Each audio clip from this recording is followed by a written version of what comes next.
Never buy a book new. I'm so sorry to the people that write these books. I know that you're really smart. Today on Poor Decisions, it's just me, myself, and my Rosé, which is a 40 of Rosé. And today we'll be talking about being broke AF in college, something that I am all too familiar with. So, as the smart, weathered 25-year-old that I am, I'm here to give you advice on how to make your broke life your best life. Let's just go ahead and get into the questions. The first question is, my friends love to go out all the time, but how can I have a social life without breaking the bank? Look, I get this, it's really hard, and I think, first of all, you should just be upfront and honest with your friends and be like, hey, you know, I don't really have that much of a steady income going on right now. You can also give them ideas for what to do that's a little bit cheaper.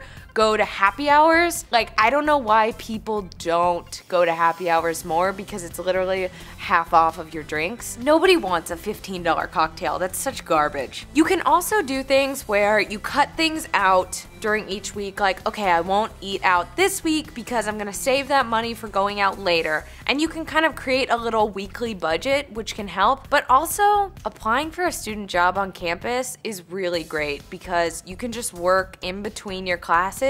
All my friends who worked at the library worked, but it was basically being paid $12 an hour to study. The next question is, I love eating healthy, but everything healthy is expensive. Any suggestions? Alright, look, a place called Smart and Final can be your friend, but you can also mooch off your parents' Costco card and get a ton of healthy things in bulk. When you buy things yourself and make your meals at home, it is cheaper. If you buy at local farmers markets, you can really make a cheap, healthy meal at home. My dorm room is ugly as f***. What do I do to make it cute for cheap? I know that when back to school season comes around, there's a lot of cute things at really expensive places. I think what you should do is really pin things that you really like and find ways to DIY them. Another thing is, you can trick people into thinking you have expensive taste by making your own curtains or buying curtains. It just kind of brings the room together and makes it look really nice and she.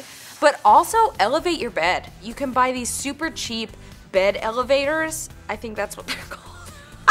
Bed risers, lifters, you know what I mean. And you can put all your stuff that's all over the room under your bed and just hide the fact that you have a lot of lying around. You can increase your social skills by bartering and learning to barter at your local flea market. A lot of college students sell their gently used items on Craigslist or things like Let Go, and you can get those things that are barely used for half the price. Let me know what you guys did. The next question is, books have literally become the death of me. Any suggestions? Look, books are so effing expensive.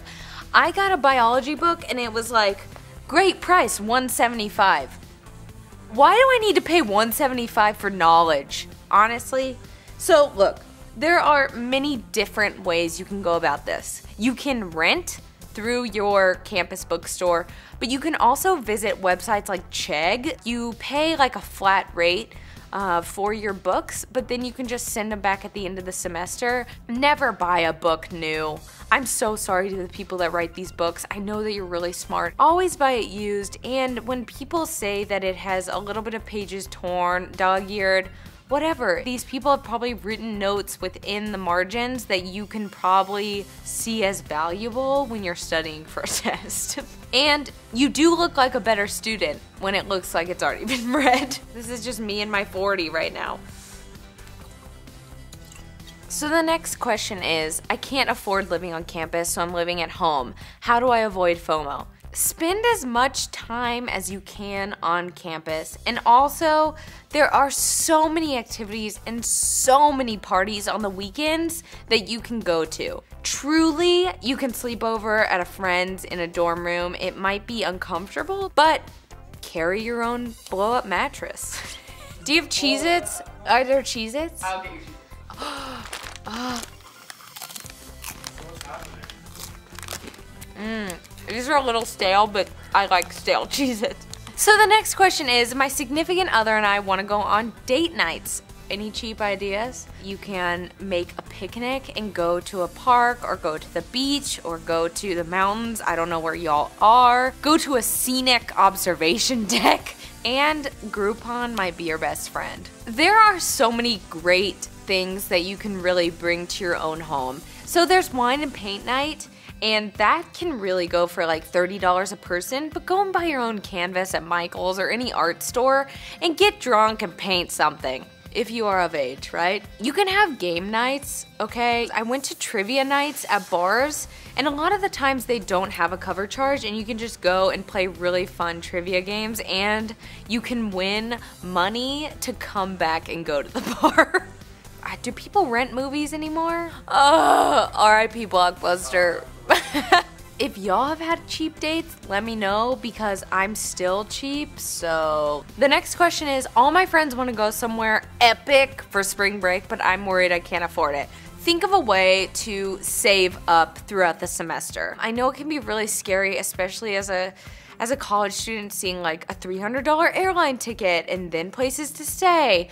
But I think that now, especially with places like Airbnb and different travel options, you can find cheaper ways to travel, and those are definitely worth looking into.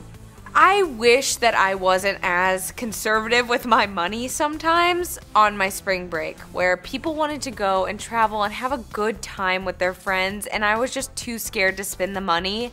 And now looking back on it, I wish I spent that money. Is that bad advice? Another thing that you can do is really look for all-inclusive things. There are a lot of all-inclusive cruises too that a lot of my friends went out on. You can do it on a budget. I promise you can do it on a budget and find a way. These cheese puffs are so good. So the final question is, I want to be really responsible with my money so I'm not totally broke when I graduate. Any suggestions? Literally over half of people that graduate college are in some sort of student debt, and I know that that can be scary, and I think trying to get on that student payment plan as soon as possible is really helpful, just so you know you're not gaining all that interest. And I know it's easy to like push it off to the side, but it's very important to have that as you go, and it helps build your credit. Finding those paid internships and finding those paid summer jobs can actually be really beneficial when you graduate. I hustled. Honestly, I did a paid internship every summer I could, so that when I graduated I had like a little bit of money to buffer to live off of, just in case I couldn't get that job. Everybody looks like they have their together, but they don't. I think I just had like a drunk awakening moment. It's okay to save money. It's okay to be fiscally responsible. You're just helping yourself for the future. It's true. If you liked this episode, please give it a big thumbs up. If you didn't, sorry bro.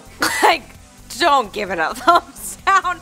But I would love to hear your comments below, how you made it through college, or if you're currently in college, what you're doing to kind of help you maintain that not brokeness. Please subscribe to Popsugar Girls Guide because I'm here every Thursday at 9 a.m. Click that little notification icon, it's a little bell, and you'll get notified every time I'm here. You can follow me at Candace Lowry on YouTube, the Candace Lowry on Twitter, or Candy Lowry on Instagram. Thank you for joining me.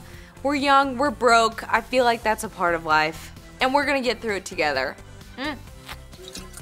Party on, bro.